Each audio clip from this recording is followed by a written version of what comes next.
Welcome back to episode 10 of Creator Conversations, where I have the pleasure of speaking with some of the most influential content creators here in this personal finance and credit card niche we find ourselves in. In our last episode, I got to talk to Joshua Butler about his experience doing YouTube full-time, some of the most underrated credit cards on the market, his 20-plus credit card setup, how he redeems his points with his Player 2, and much more. Today's episode is a very special edition where I actually got to do an in-person creator conversations with a creator I really respect and who I've grown pretty close with over the past couple of years of us doing YouTube together. That, of course, being Stan the Credit Frog. Not only do we talk about his credit card setup built with cards that you often overlook, but we also talk about his recommended path to success in the credit card game, why he uses credit cards that basically nobody else seems to, his philosophies about doing YouTube as a hobby so that he can sustain it for the longest amount of time possible, and of course, much more. Before we jump into this one, I want to go ahead and ask up front if you'd consider leaving a like and subscribing to the channel if you haven't already, because like I mentioned in last episode, these ultra long form videos are not for everybody, so even if you don't enjoy it, it really helps if you can just give it that engagement early on to get it pushed to those who would enjoy it. And while you're down there, consider clicking that join button if you want to see a video I recently made explaining what the credit club is and how you personally could get a lot of value from it if you fall into the different camps I lay out in that video. And with that being said, I hope y'all enjoy this one as much as I did. So without further ado, I'd love to welcome in Stan the Credit Frog to our conversation today.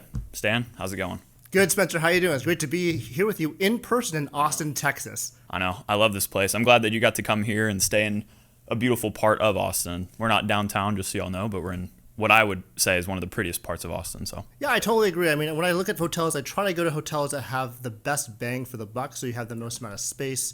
And I find that when you go out of the city, you can find that very easily. And so this is a beautiful property by Marriott called the Renaissance Hotel in Austin. It's a really great property with a lot of wide open spaces. And of course, this room is beautiful as well, as you can see. So it really made a great backdrop for our podcast episode for today. Yeah, it was perfect. We got our own little podcast studio here. We're trying to level up every in-person podcast, and I think this will be our best one yet, obviously. So I'm excited to have you here. But I think that actually is a great place to jump off from talking about Marriott hotels. I think your credit card strategy is a bit different than a lot of people's on the credit or in the credit card game on credit card YouTube, in the sense that you really do value Marriott properties really highly, and you also talk about other banks, for example, like Bank of America, stuff like that, who you have cards from. So I think it'd be a cool thing to just start by asking you what your general credit card strategy is, so that people can hear about it. Sure. Yeah, I think it's really important for me to explain that credit cards are so personal and there's so many different options of credit cards. So it's really trying to tailor the credit cards to what your lifestyle is like. Because Hilton has the best hotel credit card, which is the Aspire, Hyatt has certainly one of the best transfer partner opportunities with Chase and now with the Built program. It doesn't necessarily mean that's going to be the right one for you. And what I noticed, to start with the Marriott portion, is that I say a lot of Marriott properties. I find them to be the most convenient. I find them to be the ones that I like to stay at, and they have very, very nice properties as well. And so because of that, even though I do want to dabble to Hilton cards, Hyatt cards, like my primary hotels would be Marriott, and that's why that's kind of the focus from my credit card strategy in terms of the hotel aspect of it. I will go into this in a video I think I release in the future. I think it'll probably come out after this podcast. Okay. But basically, there's a way to structure your credit card setup. And a lot of us actually spend a lot of time in the core credit card setup area, where you're building out that core credit card setup basically for the multipliers. And so I think a lot of focus, especially in a lot of our What's in Our Wallet videos, it come from that. And so what cards do we put in to make that perfect trifecta, duo, quadfecta, what have you, to maximize all of those amazing credit card categories like restaurants and groceries and gas and those sorts of things. And so my basic credit card strategy basically is trying to maximize what I think I'll use in terms of credit card transfer points, as well as understanding the fact that there are some cards that are better for cashback purposes because I can redeem them as well very quickly. And so for me, Bank of America has always been a really solid contender because of their customized cash rewards card. It's just a solid card. And of course, with that Platinum Honors tier boost, you get that 75% multiplier, boosting it from 3% to 5.25%, which is amazing. And so because of that card and the other Premium Rewards Elite credit card that I have, that really helps me cover a lot of the catch-all categories as well as restaurants travel at 3.5x, and then catch-all is 2.625x, and then a 5.25% for gas for myself. Now that's really important because I love American Express as well, but as you are familiar with as well, you need to have a backup Visa or MasterCard with those types of cards because not everywhere Amex is not accepted everywhere. Right. And so the Amex cards are great for the earnings in the membership rewards sphere. They have great transfer partners. But really the benefits, specifically the Platinum card, is really nice for me. Since I travel so much domestically, I go to the lounges every single day to the airport. I get like a meal there every single time. Just over time, that's going to build up. Even without any of the statement credits, like that by itself, that lounge access for me makes the card worth it, even with its $6.95 annual fee. And so the membership rewards points, I like them because they're also, again, they transfer to a lot of different properties, including Marriott and sometimes even Hilton if I had that once or so lifetime Hilton stay. Yeah. So that's kind of why I like them as transfer partner. And one other thing that I like to mention too is that diversity in points is helpful, but I think over diversifying is bad. I think one thing that a lot of people may not know about myself is that, contrary to what you may think, I don't actually spend a lot of money. Yeah. I try to keep that as low as possible because ultimately that's all we're trying to do is save money. Mm-hmm. So if you spend not a lot of money over Chase UR, Amex MR, Capital One miles, like Citi thank you points, you can transfer them to like a partner that they all have, but it makes it that much more difficult. So I think it's important to focus on just 2 or 3 rewards category, or not membership rewards points, or the ecosystems. Exactly. Just if you focus on that, you'll be able to reach that redemption a lot faster. Yeah, that's fair. That's an interesting topic because obviously I did make a full video about my thought process on that. I think the little bit of place that we differ, maybe I think you do agree with this too, is like I think that's great advice for the general public that uses credit cards, but for like the really big credit card enthusiasts, I think all of the earnings that you get, if you were to add it up over the lifetime of you using credit cards, 90% of that's going to come from welcome bonuses. So in that case, the earning categories to me, I guess, matter less. So that's why I have low spend too, but I still do like to diversify. At least I only diversify between 4 banks right now, but still, that's a pretty good amount. But I know that all of my points are coming from welcome bonuses, which at that point allows me to use all of their transfer partners without having to worry about the categories as much. So I don't know what your opinion is on that, because I know you think also that welcome bonuses are really valuable. But I think it's just how you want to take all those points from different lenders and just if you can find a way to transfer them to the same transfer partner. And that is an opportunity for a lot of different banks that you have. Mm-hmm. I do agree that sign-up bonuses are the best way to get points very quickly.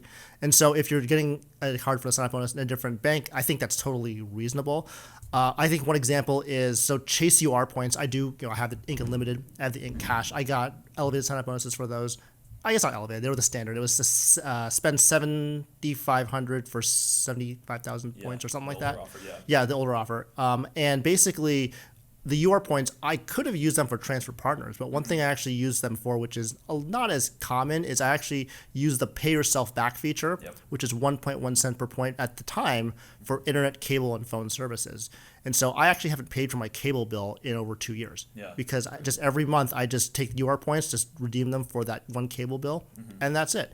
Now, is that the best, most valuable way to redeem your points? No, but that's one way I kind of deal with having both membership rewards points and UR points, because with the sign-up bonus I get a ton, but then now I'm now I can just redeem these points for cash back and just functionally not pay for cable or internet for a year, which I think is great. It's just one less utility to worry about, and even though it's not, again, the maximum redemption, it's still functionally giving me a lot of value in my life. Yeah, I think another thing about your strategy that you keep mentioning is that you do actually utilize a lot of cashback cards for earning categories. Bank of America, that's a cashback card. I know you do have more luxury travel cards like the Amex Platinum for one. Maybe we can talk more about that side of it too. But I think it's good to hit on the fact that even if you're maybe on team travel, as you'd probably say you are, getting cashback cards is not a bad thing. And they actually can be super valuable for a specific use case, one being your utility bills, for example. Absolutely. Having the hybrid setup is actually really nice. You get the benefit of both worlds. I think with the Bank of America card, specifically the Premium Rewards Elite card, you can actually redeem that for travel as well, air travel, at a 1.25 cent per point valuation. So I do save those points for that particular redemption. But I do like how my Bank of America customized cash rewards card is auto redemption. So basically every month it just deposits that money back into my checking account. Yeah. And it's just like no thought, you just have that direct value. And I think there's a lot of options and opportunity in credit cards, but the thing is that simplicity is always going to be the way to go. I know when you first start, it's super exciting. You want to get your hands on all these different point systems, and you want to look at all the different kind of cards, but you're going to come to a point, and everyone's going to be different. Sometimes it's 15, 20, 25 cards where it starts to get a little overwhelming. And I made a video about that too, where I talked about the overwhelm in statement credits that I have, even though it's not a lot. It's like 3 cards, but for me, that was very overwhelming. And so I think everyone has to find their own structure and their own ability to figure out what is the right a number of credit cards for them and how they want to balance all those different reward systems. Right. Yeah, and I think another note is that I see my setup changing over time, which I think is a big thing that a lot of people need to recognize, is that your setup can change with you as your goals change in the credit card game. Like, I definitely see a day where my setup's more like yours, where I'm actually using cashback cards for like daily spending and stuff like that. But I have a few, like maybe a hotel airline card or one luxury travel card that I can use for those travel bookings, and maybe still apply for some welcome bonuses here and there. But in this stage of my life, I'm like gung-ho for welcome bonuses. I'm applying for as many cards as I can to get the welcome bonuses, but eventually that's going to stop. I don't want to have to manage it, and I'm going to run out of bonuses at some point probably. You won't run out of bonuses. There's always going to be another bonus. Yeah, I guess that's true. And it depends too, though. I mean, I guess with Amex, you might actually run out of bonuses someday. I think with Amex you may. I mean, there's that 7-year data point where if you close a card, wait 7 years and try again, that's a possibility.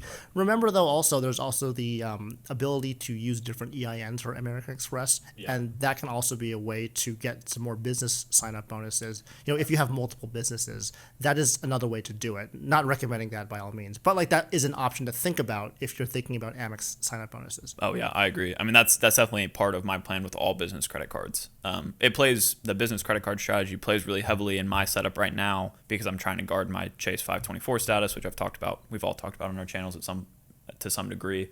But the fact of the matter that I can apply for a business credit card with my social security number as as a sole proprietor, but also apply under my LLC's EIN, makes it to where I really open up my abilities to get more welcome bonuses, which I think is it's not really untapped anymore in the credit card game. It's not a big secret, but it is a super powerful way to earn a lot of points. Yeah, and I think American Express with their business cards with Chase 524 is just a great way to guard your setup. And I've seen you do it. I do it myself personally. I've done it this whole year. Yeah. It's just great because Chase 524 is so stingy with the way they kind of do their credit cards, and you can't really get into their secret system, as you know, if you have 5 or more credit cards in 24 months. But with American Express, you can get these business cards, nothing on your credit report, no hard pull, and you get really great sign-up bonuses. You can continue to play this game while gardening at the same time, which is incredible. Yeah. You don't have to risk a hard pull, which I know some people are like, they don't mind that. I'm very conservative with them. I try to keep my hard pulls under 4 at the most at one time, which can be very tough. Yeah. But, if you're doing a velocity of 3 to 4 cards a year with some Amex in there, you could actually still stay under that. Oh, yeah, definitely. Yeah, I call those Amex business cards like ghost cards to my application or to my credit report because literally, well, also the only way I guess you don't get a hard pull first, just so people know, is if you are an existing Amex customer at the time of you applying for a business card or any card with them afterwards. You should be getting just a soft pull, which is really cool, especially for business cards because those also won't add to your 524 count. So it's literally just adds to your app or adds to your credit profile without actually adding to your credit report, which is pretty cool. But that's definitely a good strategy. I totally agree with that. That's great. Yeah, that's awesome. Well, how exactly would you say that somebody, if you had to just think of the general person using credit cards, what kind of setup could you see them getting the most value from? And that's a very broad question, but what I'm thinking is more I know you've also made videos or maybe even a podcast on your channel about this, but I think that there is somewhat of a structure that people can follow to be like, if I have these types of credit cards, I'm probably set for life. Do you have a specific lineup of cards, not maybe specific cards, but just types of cards that people should maybe look at getting in their lifetime? That's a very general question, and it's going to depend on the person. I think the best way to answer this question is to say that you want to start with the end in mind. What is your goal with credit cards? And we're talking about people that pay their bills on time. They always don't spend overspend. They don't pay interest to the credit card companies. Like they have those good financial habits. That's the kind of people that should be using credit cards. If you don't do that, then you shouldn't. So that's kind of plus and minus. So when you look at someone's goal with credit cards, it's like, do you want to do cashback or travel? That's kind of the general step you want to go with first. But also one other aspect that is important to consider is simplicity versus complexity, which could go hand in hand with the other cashback versus travel as well, because one is clearly simpler than the other. But you can still build very simple travel setups and very complex cashback setups. And so it's kind of a dynamic of what you want to do, because it does take some amount of time to balance all of them. And I think if someone was to start with credit cards, it's going to be figuring out how far they want to go. I think starting with 3 to 5 is a good number. Obviously, you want to do that, in turn, like do one first, wait 6-12 months, do the second one after that, and maybe 3 months later do the third one. And if you want to go for the trifecta or the duo setup, that is one great way to go. I would say that, for example, you talked recently about the city trifecta, how powerful it is. But really, there's a city duo, which is even simpler and still gets you a ton of value. So to cover that, that's a Citi Custom Cash Card, which is the 5% on any category that you basically choose. It's really a top spending category, but whatever you choose essentially. And then the Citi Double Cash. You get a 5% for that, 5x thank you points, and then 2x thank you points for everything else. That's incredible. And that's only 2 cards, and there's no annual fee, right? You can just live with that, and it's pretty simple. You could go the Chase Trifecta route, which everyone likes, which I do actually recommend, for people that are just starting and want to kind of take this to the next level, only because, like we talked about before, the Chase 524 rule makes it so hard for everyone to get other cards if you don't prioritize those Chase cards first. As a matter of fact, I don't have any of the Chase Trifecta, but that's because I didn't start with them. I probably should have, but I didn't. And so you live, you learn. But, because of that, I'm kind of in this situation where I can't really apply for them anymore because I have other cards I want to get. So to knock them out right at the beginning is perfect. And just so you know, Chase Trifecta, Chase Sapphire Preferred, Chase Freedom Unlimited, Chase Freedom Flex, although I know you mentioned the Chase Freedom Rise may replace the Chase Freedom Unlimited at this point for those people that are just starting out as well. So that's kind of what I would say to people starting out is really start on those no annual fee credit cards. Think about if you want to go more complex versus more simple, and also if you want to go team cashback or team travel.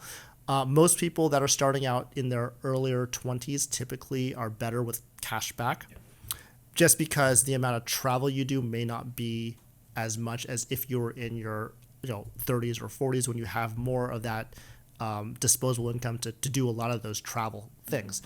But like you said, sign-up bonuses are great. You can do aspirational travel when you're younger with these points. So if that's really your goal, then I say go for it. Just be mindful of those annual fees because they can build up very quickly. Yeah, 100%. Yeah, I think it's very important, obviously, to start with no annual fee cards, not just because of their use case of they're free cards that you can learn how to use them and get value from them right away, but also because you don't want to rush the game so much to where your very first cards have annual fees on them, and then you run the risk of having to cancel those at some point, and then you might hurt your credit score down the line for doing so. But also, I think a big part of the credit card community on YouTube, I see a lot of comments of people really wanting to jump in head first with an Amex Platinum. That's what they think that you need to get in the credit card game to be successful. And it's obviously that's not the case. You don't need that card if that doesn't fit your actual spending habits or your goals. Really, the spending habits doesn't even matter with that card. It's all about the benefits, in my opinion. But I think that's a really good, at least thought process to put in people's minds of which route do you want to go here? It doesn't have to just be team cashback versus travel, but do you want simplicity or do you want complexity? How long do you want to be in this game? How many cards do you actually want to get and can reasonably, manage? I think those all really come into play. I guess also whenever I was asking the question, when I think of what setups people can build, of course, I'm a little bit biased towards team travel because that's how I am. But I've thought recently that a really solid setup, well, first of all, I think every solid setup consists of a catch-all card, a flat, at least 1.5% back, I guess, with the Freedom Unlimited, but hopefully 2% back card as your base. And then you have, if you want to build out a travel setup, I think all you need is that card, a good earner for your other spending categories. Like, for example, maybe the Amex Gold card for me for food. That's like my biggest category. And then maybe you have like one hotel, one airline card, and maybe a luxury one that you can transfer to both or something like that. And that's like a 5-card setup or whatever that might fit you really well.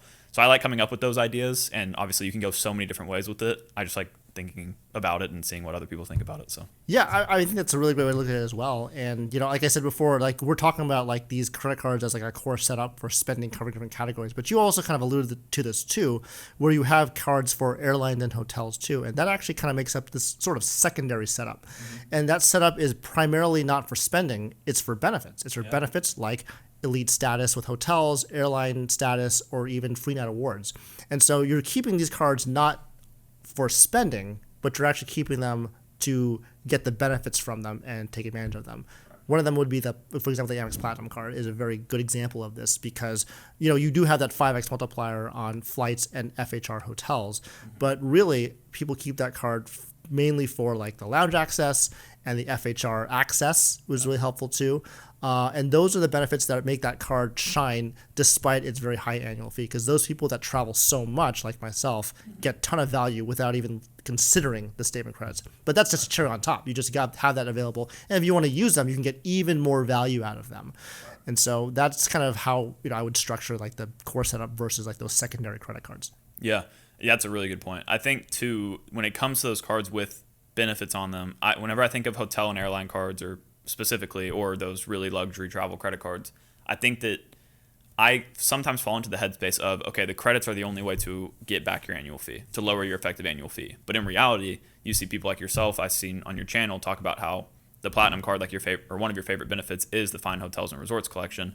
That doesn't have an exact dollar value associated with it, but it could justify the annual fee for you if you're the type of person that uses that. So I think the intrinsic value that cards give you without actually lowering your dollar amount that you spend every year is something that people need to consider more. Another good example like being like the Aspire card. Like that is one of the most valuable, it's probably the most valuable hotel card on the market. And a big part of that is because it gives you that diamond status with Hilton. You can't put a price tag on that, but it's super valuable to the people that really use it. So that's what I've liked about your channel, is just getting to see how you personally use the benefits is something you talk about in a lot of your videos, which I think people need to do more, because unfortunately, I think a lot of people waste a lot of money on credit cards just thinking that they need to get it because everybody else has it and they don't actually know how to use the benefits. So I appreciate that. One thing about the Platinum card that stands out to me about, especially with your channel, is that you've talked a lot in detail about the Morgan Stanley Platinum card, which, I mean, honestly, I've not seen many other videos on YouTube being made about that. And I want to get more into all the different niches of credit cards that you talk about compared to others, but can you touch on the Morgan Stanley Platinum card a little bit just so people know what it is and maybe they want to go check out your series on that and stuff? Sure, yeah. So I applied for the Morgan Stanley Platinum first last year around, I think it was March or April last year. I thought it was just an interesting value proposition at the time, being that the interest rates were so low at 0.5%, which sounds crazy right now in the high interest rate environment that we're in. But just to get a clarity of what that is, basically it's a platinum card that you can get, but you have to have a couple of things first. You must have a Platinum Cash Plus account with Morgan Stanley. And that account is fine. You can open it up just like a normal checking account. But the issue is there are some stipulations where they will charge you a monthly fee if you don't meet certain criteria. Mm-hmm. And the two ones that are most important is if you must have a investment relationship with Morgan Stanley, which is not the Platinum Cash Plus account. And the second is you must keep at least $25,000 in the account at all times, with $5,000 coming in as direct deposit every month. A lot of requirements. So that's a lot of requirements, and a lot of people can really access that. And so basically, the reason why this card was an interesting value proposition was because when you look at that card initially, you get a free authorized user, which since I have a fiance, I want to have her as a platinum authorized user. So that's already $175 off the card. They also get you an engagement bonus from the Platinum Cash Plus account of $695 that comes back to you every year. And I got my first one a couple months ago, so it certainly works. Now, of course, there's a lot of nuance to this card too. Interest rates now are higher. You're leaving that $25,000 in there. That's not getting any interest at all. And you also have an issue when, the interest rates, for example, they rise, and now you're like, well, do I need to keep that money in that account or not? And so at this point, it's very hard to recommend that card. One thing that happened last year that was really important was that they shut down access to the Access Investing account, which is basically the easiest account to get into their system with, to get that investment relationship with them. Other accounts, like for example their AAA account, I understand you need at least 100,000 assets with them, and as a managed account, it's not even like something you can manage yourself. So if you're a DIYer with the investing, that's not the best either. One very fortunate thing that's happening, I think is going to happen just around the time that this podcast comes out, is in September, they're going to merge E-Trade accounts, which is owned by Morgan Stanley, into, quote, Morgan Stanley accounts. If that was the case, and that does now qualify for Morgan Stanley investment relationship, that's going to be a huge game changer and actually get a lot of people a lot more access to the card now, as opposed to right now, where it's very hard to get into that system. So you have to kind of weigh the risks and benefits. It's a very complex card with a lot of complex things you have to worry about to apply for it. And so that's why I wanted to make a video series about it, because I didn't see anything else on the internet about it. I wanted to do it myself, so I did it and realized how unnecessarily complicated it was. So that's why I made that 5-part series to show people this is how you get to that card and can get that $695 engagement bonus plus that $175 authorized user for free. Yeah, that's awesome. And I guess also that plays into your overall strategy with Bank of America too, right? Yes. Because the Morgan Stanley investment accounts would also relate to giving you the, like, is it preferred rewards? Yeah, preferred rewards program. So it kind of plays into it, but it's a different system, right? Yeah, right. But it still has to do with your investment accounts and putting your money in certain locations to gain access to better credit cards. Right. And you I guess you get lucky on the fact that you are getting the best of both worlds, because you do enjoy the Bank of America cards with that preferred honors program, and then you have the Morgan Stanley card. Just makes sense because you're already basically having some loyalty to Morgan Stanley in a way with that. Yeah, I think that again, it's the way I like to look at it is you're using personal finance things to make your credit cards better. Right? So I love Bank of America in particular because, and I know people don't like them, but they've always been good to me, and I've banked with them for many years. Their asset structure with preferred rewards in their system encourages you to save money with them, and as you save money, your credit cards get better. Right? So preferred rewards gold, 20,000, you save that. Now you've got a 3.75% customized cash rewards card. You got 50,000 saved. Now it's a 4.5% card. You got 100,000. Now you got a 5.25% no annual fee customized cash rewards card. It encourages you to save assets, of course, with them. But I think it really does both things that what you want to do. You want to earn value from the cashback credit card. That's no annual fee. And you get to save money and be encouraged to save money. And of course, you're not doing this in a checking account. You're doing this in the Merrill Edge system or the Merrill Lynch system. That's an investment account. And so you can put money in the investment account, invest for your future, not like worry about the interest rates, that sort of thing. But you can invest into like whatever safe investment you think is appropriate. And then that's really helpful because then you can actually get better credit cards by doing what you want to do ultimately, which is saving your money. Right. Yeah, that's awesome. So speaking of Bank of America, I guess what got you started with them? Was it that you just, I guess, naturally fell into them early on, or were you actually going to Bank of America because of these programs that you knew would, give you some upsized value? Sure. Yeah. I think for myself, it came from the fact that it just kind of fell into my lap, basically. What happened was I was going to college at the time. That's when I started this bank account. And at the time in Boston, which is where I went to college, the main bank was Fleet Bank. Have you ever heard of that before? No. Yeah, at that time, it was the major bank in the Boston area, but they had been recently bought out by Bank of America. And so because of that, I wanted to get access to a bank with lots of ATMs in the area because that's important at the time when I was a college student. And so I was like, what is the bank that has the most ATMs in the area? That would have been Bank of America by the time I went to college. And so by the time I went to college, all the Fleet Bank ATMs were replaced with Bank of America ATMs, and there were tons of them out there. And then I got the customized cash rewards card, which was actually just called the cash rewards card at the time. I had no idea about the preferred reward system. It just, when I started to get into the credit card game, I noticed that was an option, and then that's when I could be like, wow, this card is essentially very powerful. And that's kind of how I kind of went with it. And I also, really like them because of throughout the entirety of my, financial life, I bank with them for 10, 20 years. And for myself, there was never an issue, right? And so that is actually, for myself, my experience with them has been very positive. So that's why I keep going with them. That makes sense. Yeah. I think, would you recommend then that anybody say that they want to take advantage of some of those systems? Would you recommend that people actually move their assets and stuff to Bank of America for those purposes? Or do you think that the pros of the credit card game in that sense, do you think that's worth it or not? Again, I think it's more starting with the end in mind, right? And so you only need to get, and I say only kind of a tongue-in-cheek, but you only need to get $100,000 to get to that Platinum Honors tier. And if you think you could use customized cash rewards cards to that level, then I think you should. It's not that hard to transfer of assets to a TOA from one brokerage to another. That's what you're going to essentially be doing. Or if you have a 401k with your employer, that works. If you have an IRA, you want to put that in there. That also works too. So there's a lot of different options to get to that 100k, not just cash. You can just use retirement accounts too, which is really, really helpful.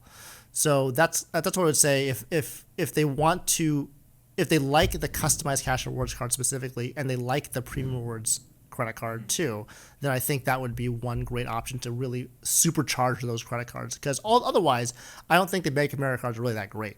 Right? I think the customized cash rewards cards, it's okay at 3%, but really to make it special, you have to really go through these options. And once you transfer them and you leave it there, it's actually it's there and you don't have to touch it anymore. Exactly. Yeah. That's good to know. See, that's a different strategy too than a lot of people in the credit card game take, which is why I appreciate all of the content you make, because it opens my mind a lot to other options. Because, in the credit card space, a lot of us do talk about a lot of the same things, because there are there's the big four banks for the most part, like Chase, Amex, Citi, and Capital One, that people get credit cards from the most, including myself. So that's naturally what I end up talking about. But your channel is different because you have a different strategy. Another big thing that you've opened my eyes to recently is going to be Marriott properties, as well as Marriott credit cards. And I've told you multiple times, but one of my favorite videos in the credit card game about, I guess, credit card strategy in general, talking about the Marriott credit card strategy that you might want to implement, or I guess you gave people paths of options they could implement. I was wondering if you could touch on the Marriott strategy a bit more, because I think a lot of people could get more value from it. Yeah, sure. I mean, there was something I was thinking about a lot, and a lot of the ideas for my videos come from things I'm thinking about to make my credit cards that are better, and then maybe share that with others so that they could hopefully develop their own personal strategies for their own credit card setup as well, kind of like what you were describing. But yeah, I mean, there's a lot of different options for Marriott, and I think it comes from the fact that there are tons of Marriott and Bonvoy credit cards. Because they had that SPG merger a couple years ago, they have both Chase and they have American Express credit cards, and they all have their own little nuances to them. But if you look through all the terms and conditions and figure out how can I apply for these cards and what sequence I can do them, it actually becomes something that is very powerful if you value the free night awards. Now, some people will say, Marriott has the worst free night awards. They have caps on them. They discontinued their category system, so it's not as good anymore. And I think that's true.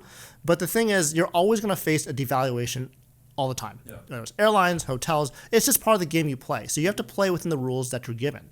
And so because, I say at Marriott all the time, I was looking into my own setup saying, how could I make my own Marriott strategy better? And that's kind of where that video came from. Gotcha. But then, not everyone likes luxury hotels. For example, when I go for work trips, I usually stay at a Courtyard or a Fairfield. And those are just very basic hotel properties. And those can be easily taken with a 35K free night award certificate. But some people like to go to the Ritz Carlton, the St. Regis, the JW Marriott. And those are going to be more your 85K free night award certificates. So it depends on kind of what you're looking for. But there's a basic strategy where you can get, I think it's 3 35K free night awards for $315. There's a luxury strategy getting 2 85Ks free night awards and 2 35Ks for $720. And a lot of people that comment on the channel actually brought up a new idea I didn't even think about, which I think is really great, which is why I love the community, because we can't know everything. There's just so much to know, but because we're all linked together and we all want the same thing, which is to get as much value as we can, the community has been fantastic, and a lot of the comments reflect that on that video. And there were a number of people on that video that commented that, what if you can get 2 Ritz-Carlton cards, which I think is something you can do. There's nothing in the terms and conditions that say you can't do that, but maybe there is. But if there was no restriction to that, you could literally do Chase Boundless product change in 1 year to a Ritz Carlton, and just keep doing that every year. Yeah. Right, and get the sign-up bonus for the Boundless every 2 years, product change to Ritz Carlton card, and then as long as you're okay with that, $300 airline incidental credit on the Ritz Carlton card, it's going to add up pretty fast if you do that. Yeah. But if that's something that you're okay with, then I think that adds a lot more dynamics to the strategy I initially put out. Gotcha. So what is your personal strategy with it then? I think I'm going to follow the luxury strategy that I implemented in the video. And actually, it's really interesting that I was already 3/4 of the way there. I didn't even realize this when I made the video or thought about it, but I have the Marriott Bonvoy Bold card. I have the Bonvoy Business and the Bonvoy Brilliant card already from this past year. And so all I have to do now is basically await product change the Bold card to the Ritz Carlton card, and then I can get the Boundless card. And that's already on a timer once I do that product change. Gotcha. So whenever you do that final product change, do you have to wait a certain amount of time to get the Boundless after that? Yeah, so it depends if you want to get the sign-up bonus or not. You typically do. So for that last leg of that strategy, you have to count 24 months after your last Amex credit card. And so for me, that was the Bonvoy Business card, and I did that I think probably in March or April of this year. So I have another 15 months or so that I have to wait for the Boundless card, which is fine. I mean, this is a long-term strategy, which is what's so exciting about this strategy is that you can implement it right now and still work on other things in the meantime. That's super exciting because oftentimes we see a lot of strategies where it's like one and done. It's like this sign-up bonus for elevated offer, or like, get this, that, and the other thing real fast. Yeah. This is not one of those strategies. It's you have to, because of the fact that there's Chase and American Express, you have to figure out a way to have them play nice with each other, which is very hard to do. Yeah. And so that is something that is very cool once you look into it and figure out that strategy. And it could work for you if you don't mind staying at Marriott properties and you don't mind getting these credit awards for the annual fee. Yeah. So what, I guess, makes you like Marriott so much besides, like you said, you stay at them for more short trips, work trips and stuff like that. But I guess if you had to pitch Marriott to somebody to get them to move from a team like Hyatt or something, or at least open their eyes a little bit, what would you tell them? I think the biggest thing is that they have the most amount of properties in the world, right? They have the biggest footprint. And because of that, when I fly to a certain city, either for personal or for business, and I look up Marriott property, there's 6 or 7 to choose from, right? Out of those 6 or 7 to choose from, not all of them have great prices, right? So it gives you more optionality to stay at that property. So you can pick the one that's the best price. That's the first thing.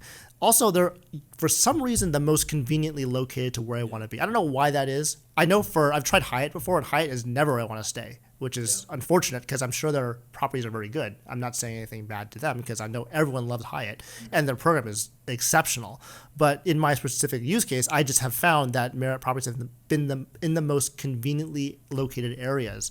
And so for me, that's why I like them a lot. And also, I know a lot of people like to kind of keep their options open in terms of doing Hilton or Marriott or Hyatt. And it kind of comes back to what we talked about before about the points diversification. If you can try to stick with one program, you can get very high in that one program if that's kind of part of your lifestyle, right? So for me, because I travel a lot, it makes it more important for me to stick with one system because I can go for things like Titanium Elite status with Marriott. If I spread them out to Hilton and Hyatt, you could get Gold, or I think it's Explorer is the second tier of Hyatt or something like that. Something like that, yeah. Yeah, so I think it's better to have the highest status you possibly can with one system. Of course, if you travel 2-3 times a year, that's a different story, right? And it depends on the person and what their travel patterns are, but that's kind of why I like Marriott personally. Gotcha. So I guess let's go back to say, okay, somebody's now convinced they like Marriott properties, they want to try Marriott properties. What is your recommended first step for somebody to implement the strategy that you're talking about? Sure. I think it's very easy. It's always going to be that Chase Boundless card. It's by itself, it's an amazing card. You get a $95 annual fee, $35K free certificate, and other benefits as well. And just by itself, great card. Not to mention, they always have these limited time elevated sign-up bonuses that you have seen. Some people have gotten 5 free nights or 3 free nights with the sign-up bonus, which is just fantastic. Right. In addition to other points and that sort of thing. And so even if you decide not to do a Marriott strategy, starting with the Boundless is always going to be the best way to go. You also have the downgrade option to the bold card, which actually what I did. Yeah. I had the boundless first, and then I was like, well, I don't want to do this for a while, so I downgraded to the bold card for a couple of years, and just it sat there and just kind of hung out for a little bit. And then now that I'm like trying to get into more, I travel a lot more, I now, plan on upgrading that bold card to that Ritz Carlton card, and that's super simple to do. So there's a lot of optionality when you start with the boundless card. Yeah, gotcha. Yeah, honestly, like after I watched your video, that's what I came away with. I was like, man, if I'm under 524 and I'm have a plan to where I'm not going to go way over it, I maybe should apply for the boundless now just to start the process. Because like you said, it's a long-term game, which I think, again, a lot of people in the credit card game have a hard time with. It's kind of odd that that's the case, but like a lot of times people just want to rush to get the best cards or the highest annual fee cards, really, and they don't think about the long-term strategy. So I think this whole conversation, you're hitting it every single time. Like this is all about, like, set your goal first, think about the end first, and then work your way back. And Absolutely. Just be patient is basically what I feel like you're getting at. Absolutely. I mean, you and I both know that the credit card game is a marathon, not a sprint. There's a reason for that, because you want to make sure that you plan it out well. And you actually have popularized this very well, Spencer, when you have made your roadmap videos. And I think a lot of people in the community love those types of videos because you can see how your mind works, how you plan out your credit cards, what credit card do you want to get in the future, because it helps a lot of people understand their own strategy as well. Because the thought process is what's really important. It's like, how do you think about your cards in your context of your own life? Right. And obviously everyone's life is different, so you can't take that exact mentality back, but you can also apply that to your own life and say, oh, well, Spencer, you did this, or Stan, you did that. How can I apply that to my own life in my own situation? And only you will know that best, right? Only the viewer will know that best. Right. And so that's what's so exciting about those roadmap videos, is to make sure that you really have a good understanding of the why are you applying for this, and why is that sequence important? Right. Yeah, and I kind of tried to touch on that a little bit more in a recent video of mine, talking about, I guess, like the difference between team travel and team cashback too, because in my opinion, on team travel, you got to be pretty strategic. And I think a lot of people might get into team travel, or they start the credit card game and they're like, oh, I'm going to go team travel, get the platinum card, get the Aspire, do all these things. But if you don't take a step back and actually think about what cards you're going to add in what order, you could really shoot yourself in the foot down the line, especially if you want to get like chase cards like we were talking about. Like you need to get those basically first if you plan to have a high velocity and all that. So those actually are my favorite videos to make, are the roadmap videos, because honestly, my thought process changes on credit cards all the time. Being in this community, I learned things like this that I would not have learned on my own, because I never would have even looked into Marriott cards. I've always kind of just written them off because I'm like, I guess I don't really stay at those very much. But in reality, I don't have a good reason for not staying at them. They're everywhere. So why don't I at least try to implement some different strategies? And I think it's a really fun game to play and can be very strategic, which appeals to me as a person and hopefully appeals to everybody else. Well, I mean, you mentioned that you recently, booked some travel. Right. And so as you book more and more travel, just for fun, see where the Hyatt hotels are, the Hilton hotels are, and the Marriott hotels are. And then based off that judgment, see which one fits best for you. Mm-hmm. You may be surprised by what you find. I think so. And honestly, what also has stopped me, I think, from going for Marriott as well, is that I am so big into the transferable currencies. And the transferable currencies don't work too well with Marriott, as you probably know. Like your redemption rate, my Chase Point redemption rate will get me a lot further if I go with like Hyatt than it would with Marriott. So I've kind of just written them off. But in reality, it's because I don't have hotel cards. I don't earn hotel points. But if I was to at least somewhat pledge some loyalty to one, I feel like I'd really understand the power that everybody talks about with hotel cards. So that's kind of like my next year plan, is to really start getting into it more. At least for now. It might change. That's great. No, I think it's a great idea. Yeah, that's awesome. Well, speaking of redemptions, I know we've talked about a lot of like how you actually earn your points and what points you like the most, but what kind of redemptions have you made with your points, and what have been some of your favorites so far? It's a good question. So a lot of my redemptions have been just for aspirational trips. I think the last major redemption I made was for the Ritz Carlton in Lake Tahoe. I went skiing there for a couple of days. It was a really great redemption. Yeah. I think it was valued at 1.1 cent per point, which was a little bit higher than the 0.8 you typically get with Marriott.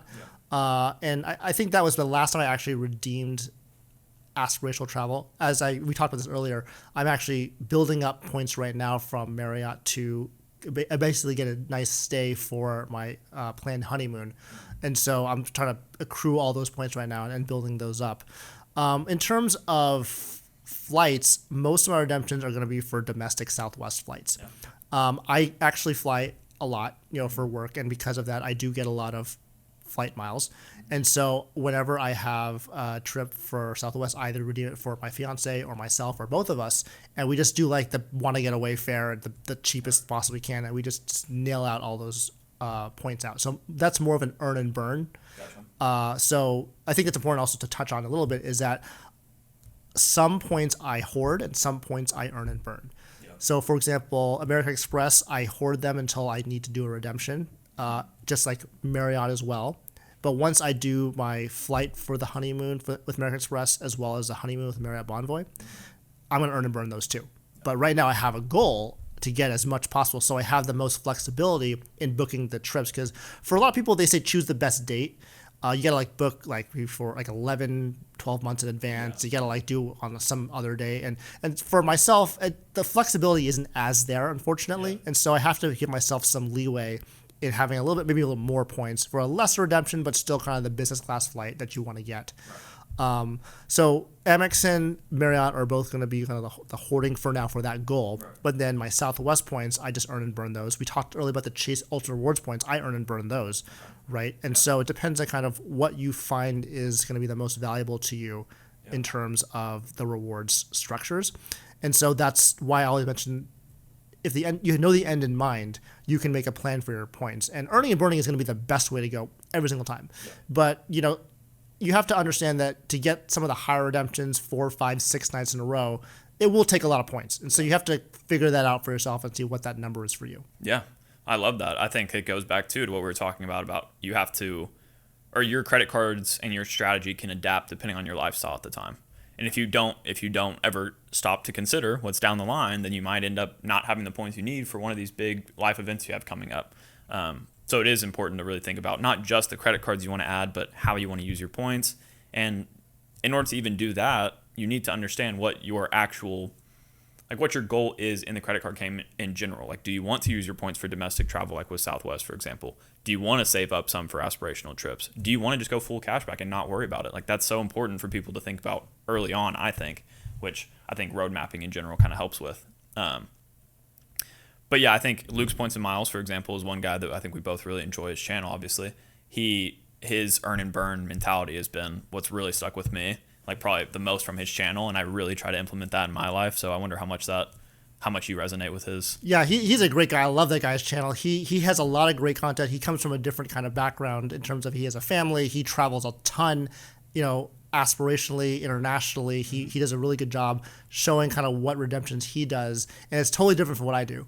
Right, because I may do like 1 or 2 aspirational travels every couple of years, but mainly my redemptions are going to be for domestic travel.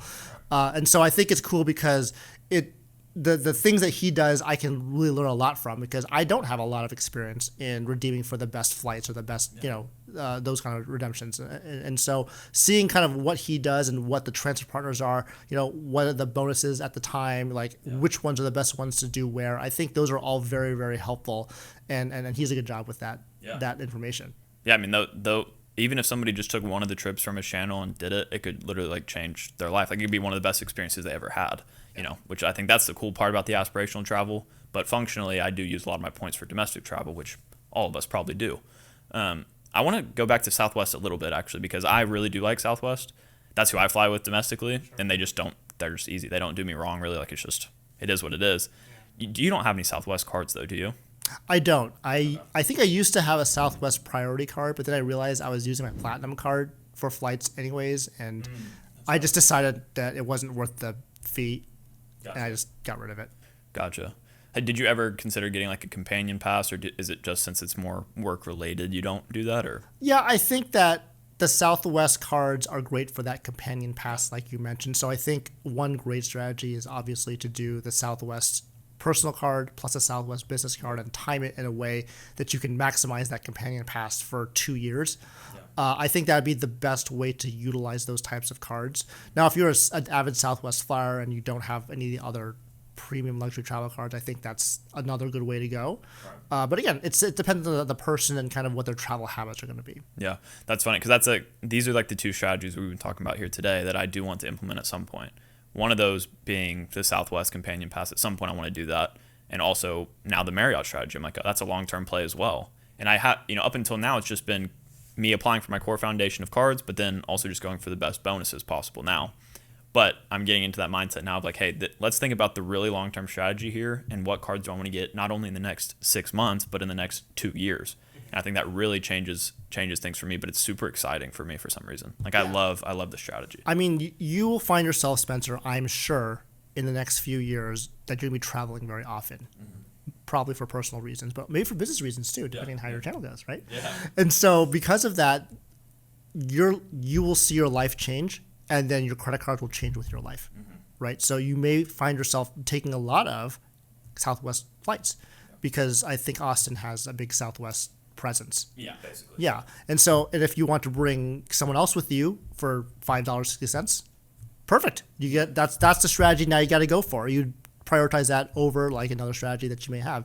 And a lot of times with my own strategy, I don't realize the strategy is coming up until like maybe 1 or 2 months before. Yeah. And then all of a sudden I'm like, oh my God, I cannot believe I missed this. And I think one of those eye-opening experiences was actually recently when I made that new trifecta setup with the US Bank Altitude Reserve. And it's because I analyzed my spending patterns for 2 years and realized that virtually everywhere I go is a mobile wallet, except for like going out to eat and like rent, right? And so that's how I built that setup. And for myself, that's super exciting because I thought I'd keep my current setup forever because it was pretty good. It worked for me. But I'm always looking, and so should you and everyone else, they should always look for a way to make things better because there is going to be a way to make things better. And then that's what's really fun and exciting about credit cards is that there's so many options and your life will change. And as long as you are kind of plugged into the credit card ecosystem and you kind of know what's on top, you can start to make sure that your cards reflect the way your lifestyle is, and then you can maximize that value instead. Right. Yeah. I mean, they're supposed to be used as a tool to help you towards whatever goal you want, whether that is stacking cash in your bank account with cashback credit cards or, in your investment accounts with Bank of America or something like that. Or like for me, it's like I want to subsidize basically all of my travel. I don't want to have to pay for my flights. So I use my credit card points for that. Like it's not going to be, I guess, life-changing in the sense that it's not going to make you a millionaire by using credit cards. But if you know how to use them correctly, I mean, you can redeem for tens of thousands of dollars worth of free travel, and that does change your life in some way. So that's why I'm a big fan of it. And even if it is a small part of personal finance, I think that if you're responsible, this all goes back to if you can be responsible with credit cards in the first place. Of course, that's the number one priority. Yeah. I mean, we could talk about that for a while, but if you can do that, then they really can benefit your life in a great way. And not only that, but also the people around you, like closest to you. Like, for example, I'm sure you and like your fiance, or I guess it will be your wife at this point, when you go on your honeymoon, I mean, that's a life-changing experience for both of y'all in a way. Yeah. Absolutely. That's awesome. So I think that's been great. I love talking about the credit cards, but also this Creator Conversation series, I like to also bring people into the business world a little bit. And I think that a lot of people in the credit card game also really are fans of just business in general, of personal finance in general, all of those things. So I would like to hear a little bit more about your YouTube channel and your journey with YouTube and your outlook on it and everything like that. So if we could just start with, you telling us how and why you got started on YouTube, I think that's a great place to start. Yeah, sure. So, it's just like most people when they start on YouTube, they have already been watching YouTube to start. And I think in about 2021, I found myself watching a lot of personal finance and credit card content, but mostly credit card content, because that has always been a passion of mine, but I never really took any steps to like make it more than just like, I like credit cards sort of thing. And I'm sure you can relate to this, that usually no one in your immediate circle likes to talk about it as much as you do. Right. And so, I would just kind of think about my own credit card strategies, but as I got to like look at these other creators on YouTube, create more content about it, I thought to myself, I have some ideas as well. I'd like to be more involved in the community. And so I decided at that point to start a YouTube channel, to kind of do that, to be more involved with the community and make sure that, try to build those skills on how to, make a good video. Because also I wanted to try that out for myself, because I heard a lot of things about YouTube being, one of those skill sets that is very helpful for not only in YouTube itself, but also for business, trying to be better on camera, trying to learn all the different things with video and lighting and audio. All that stuff's really important. And that was a great way to build on a lot of different skills for myself too. And so I decided to start in credit cards specifically because that was like one of my main passions. And I think when you start a channel that you like love to talk about, everything else kind of flows naturally.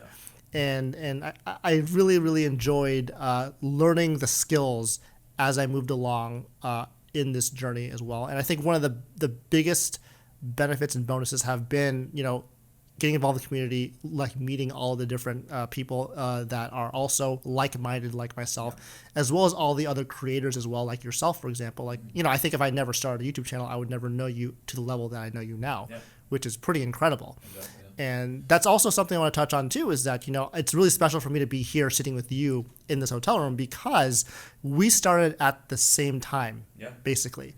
I think I started in January of 2022 and you started, I think, in March. Right, so March 2022. And so we had the same issues and we connected pretty early on in that system. I remember you commenting on one of my videos. We started to talk on DMs and that sort of thing. And we all had the same problems. We all had the growth pains, the growing pains, so to speak. And I think it was a matter of, meeting with you as well as Matt Welter initially. And we all just kind of joined this group and we kind of helped each other out as we moved forward in our credit card journeys and our credit card YouTube journeys too. And so I think that has been one of those rewarding things from starting a YouTube channel. And that wasn't necessarily why I started it, but it was something that came in looking back on it. That was a really, really smart decision. 100%. Yeah. I think the point that nobody in your inner circle probably wants to talk about credit cards as much as you is something that struck home with me as well, because I was really the only person I knew that was really passionate about that, besides one of my friends who I talk to like every day about it. But whenever you start a YouTube channel or whenever you're just involved in YouTube as a commenter, as a community member, you are actually spending time with like-minded individuals about a topic that y'all both really enjoy, which I think is such a cool thing. And I also have the same experience.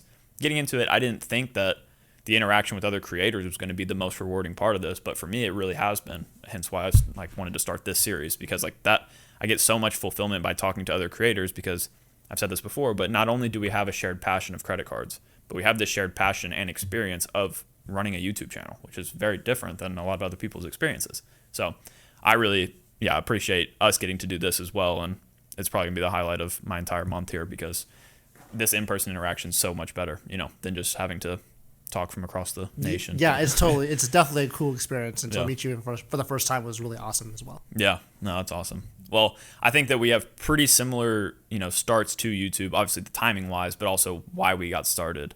I guess what pushed you over that final hurdle to get started on YouTube?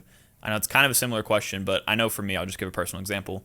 We talked about this last night, but Ali Abdal is somebody that I've watched on YouTube for a long time, and he's always been a big proponent of starting a YouTube channel if you're passionate.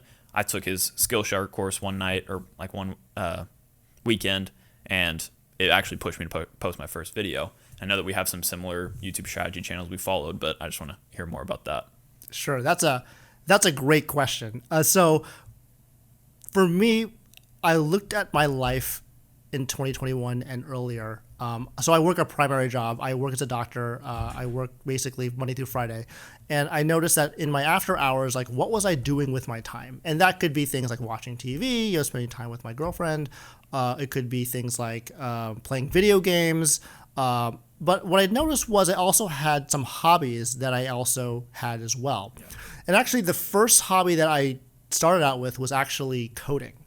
I actually learned how to code websites and other types of applications using HTML, CSS, and JavaScript. And actually, I was a really big guy on Angular, which you may not have heard of, but it's a JavaScript framework where you can create web applications.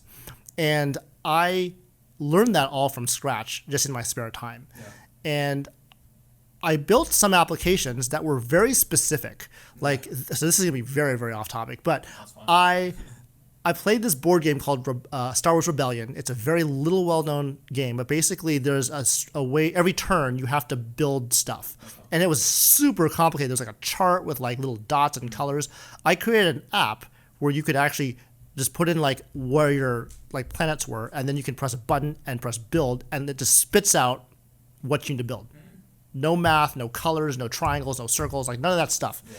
And so it was great, and the people in that community loved it. But that community was this big, right? Yeah. Right. And so that was great. And I was thinking about, well, I really love doing this sort of creative work. You know, what other hobbies could I do? And I eventually stumbled upon YouTube, right? I looked at that as a source of myself to have a hobby that I could really learn transmissible skills with. I've always wanted to be better on camera. I think we all do. Yeah. And I think that was one way for me to do that and be better at being on camera. And I also wanted to learn all this tech stuff too. And YouTube videos can be seen by everybody, right?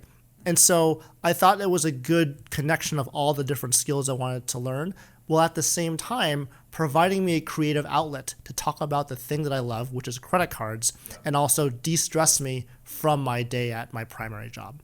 Gotcha. And I think the one key thing about you that is different than people that might want to get started right now is not a single time so far have you mentioned that you did it because you wanted to make money from it. And that's a really big key that I think isn't talked about enough, and why I really do love your content is because you can tell how passionate you are about the topic without there being any inclination of money being a thing. Because you do this with a full-time job, a very demanding full-time job, and that's also very hard to do. But you can see that you stay consistent with it because of your passion for it. And I find that really inspiring. And it's also a big part of why I got started. Now, of course, I have to care about the money because I'm doing this full time. But I think that's a really big key. You can't really have a successful channel if you're not passionate about what you're talking about. And for you, that was credit cards. And you've now been able to build a really successful channel because of that passion. I guess, can you also touch on your philosophy about YouTube as a whole? Because a lot of times what you see is we have people like myself who got started on YouTube and eventually realized, hey, I want to make this a full-time job. I feel like you might not have the exact same aspirations. So would you mind touching on maybe doing YouTube as a full-time career versus as a hobby? Yeah, I think it depends on where you are at life and kind of what your goal is. You know, I think that for myself, I love my job. Yeah. My job is really fulfilling to me. I really enjoy the people I work with, as well as, you know, all the patients I get to see, and also help help them with their their symptoms. But one of the things also is that I don't want to leave that job because I like it so much. Yeah. So then it becomes the question of, you know, what is YouTube for myself personally? Mm-hmm. And for me, what that falls in is the category of a hobby. Now, having said that, like you mentioned before, we all love business, right? And so this is a hobby structured as a business. I'm doing all the things that you would do for a business, but I do it as just a hobby mindset. And I think that is one of the things that makes it a little bit different. I don't have to focus so much on what the hottest topic is, or what I think will do well. I just make a video that I want to make, and very fortunately, people seem to resonate with that as well. Yeah. Right. And I think it's coming from the mindset too that all I want to do is show you what I do with credit cards, and my hope is that you can see what I do, use it as a framework for your own credit card setup, and generate new ideas for your own setup as well. Because I know that there are tons of credit cards out there that you may not have heard of or may not have considered, but collectively as a credit card community, we can come together and give each other all these different ideas and knowledge. Because like I said earlier, we can't know everything. It's not possible. So this has really been a passion project of mine, because I love doing it. I love interacting with the community, both the the community at large, as well as content creators like yourself, as well as the secondary benefit is that it is a creative way for me to have an outlet to de-stress after work, which is very important too, because as you know, doctors get a lot of burnout too, right? And so I don't do a lot of creativity in that job, but this YouTube channel is one way for me to be very creative, specifically with the video editing, as well as the idea generation. And so I think all that put together makes it a very rewarding experience that I can do in conjunction with my primary job. It's just trying to make time for it can be challenging sometimes. Obviously when you come home from a job, and this when you were working full time, you're kind of tired. You have to figure out a way to push through and kind of get that content done. But again, if you, like you said, if you love what you do, you love the content that you like to talk about, it's very fluid. And it's something that you will do even if you're super tired. It's 2 a.m. in the morning, you're still going to do it. Yeah. Yeah. It's the way that YouTube should be done, really, because there's literal channels dedicated to the fact of like basically how do you make money with a YouTube channel. Like that is the idea behind it. I'm not talking about the big ones that we both like Think Media or like vidIQ, like they're helping you with the strategy and stuff, but like literally ones that are basically how to game the system to make money from YouTube. But if you start with that mindset, it's so hard to actually become successful. And yeah, like I said, I think coming at it with that approach of I want to do this as a hobby. If it turns into something that produces money in the end, that's awesome, but that's not what the whole sole purpose of it is, which I think you kind of resonate with, and it definitely shows in your videos. Also shows in the sense that you make videos that are different than other people, like you just said. You don't have to make a video about the most popular topic right now because you're really just documenting your experience and trying to help people figure out their own experience through that, which is an admirable approach to it, and what I want to try to do with my channel as well, while also trying to at least keep my finger on the pulse of what's going on right now in the credit card game. But yeah, so I think that's awesome. I also want to touch a little bit on your podcast as well, because I think that this all comes to fruition even more when we talk about your podcast, in the sense that it's a lot less scripted. It's not a super highly I guess it is highly prepared, but you know what I'm saying. It's not the same as a normal video, but you get to speak from the heart about something you're truly passionate about. And I found a lot of value in your videos or your podcast episodes on YouTube. So can you just touch on what that is in general, so maybe people that haven't heard of it can maybe go check it out, and then like why you started it and everything? Yeah, so I decided to start a podcast just once a month or once every other month, something that would help add some more value to my standard YouTube videos. I think a lot of times I resonate with people that are just, like you said, speaking from the heart, and it's just something that kind of rolls off their tongue, like all the different ideas, right? Because you're not really scripting it to be perfect. It's just whatever your train of consciousness is going to be. I think that was the main thing, was to try to be better at that. Just because all of my videos are pretty much scripted, and they are meant to be very like quick hit, like this is all the information at the fastest way I could possibly get it to you. But I think there is a lot of value, especially not from the podcast in general, just getting that really heart-to-heart information out there, but also for myself personally, I do struggle with being on camera and just talking live like this. It's a lot better now, but when I first started, it was very difficult. And I think that kind of is an analog to when you first start YouTube in general. Like in YouTube in general, you kind of aren't prepared for it, and you just kind of jump head first. The podcast was kind of the same situation. It was just kind of elevating what I could do with content. Yep. And of course, your first ones aren't going to be as good, but as you do more and more of them, you start to get more and more comfortable with what you're doing. And so I think adding value in the podcast format, plus also training myself to be better being on camera in this type of setting, are the two reasons why I started the podcast. And I hope to do more podcast episodes. I don't have any planned at this point, but when a certain idea strikes, they can strike maybe tonight or tomorrow. You never know. I'll put another one out where I think would be better seen as a podcast format, as opposed to just my standard 10 to 15 minute YouTube video. Gotcha. Yeah, it seems like a lot of your strategy on getting started on YouTube in general, as well as starting this podcast now, is so that you can develop skills that you didn't have before, which I think is an underrated thing about YouTube in general, is that it does teach you so many different skills that you would not have gotten in another way, or you're accelerating the timeline of those skills becoming like something you're actually good at, which I think is really cool. That's another big reason for me doing podcasts and stuff like this, is because it's one thing for me to sit behind a camera and take 10 takes at the same line and then get to cut all of that. But sitting live in person with somebody, or live over Zoom or whatever it is just a completely different skill set. So I think you touching on the fact that you can build a ton of skills from building a YouTube channel is, again, just goes to show how you're a little bit different than all the other creators maybe that are only doing it for money. And I want to say that I'm not saying that people in our space are like that. I'm just saying in general, YouTube's a massive platform. And I've seen channels where I'm like, you just don't feel the heart in it. And I think all of this comes to like a conglomeration of you just really being passionate about this, both for your personal development as well as for the people in the community, which is what YouTube is for, right? Absolutely. Yeah. I think too, one question I ask everybody that, you can answer however you want to is, I just want to ask what goals you have for your channel or your business, whatever you want to call it, in the next, say, year. It doesn't have to be output goals, but it could be input goals, whatever you want to talk about. But yeah, I think my goals for the channel are to basically keep doing YouTube. Yeah. I want to keep doing YouTube a year from now, 5 years from now, 10 years from now. That's all very important to me, because I think that consistency is going to help, not only the community in ideas that we all kind of put together, but also help kind of grow the skills that I have too, to levels that I don't understand yet. I'm sure that you would not have imagined yourself today where you are 1 year ago. No. You have no idea what that trajectory looks like. But what you do know is that you love credit cards. You love making credit cards. So just keep doing that.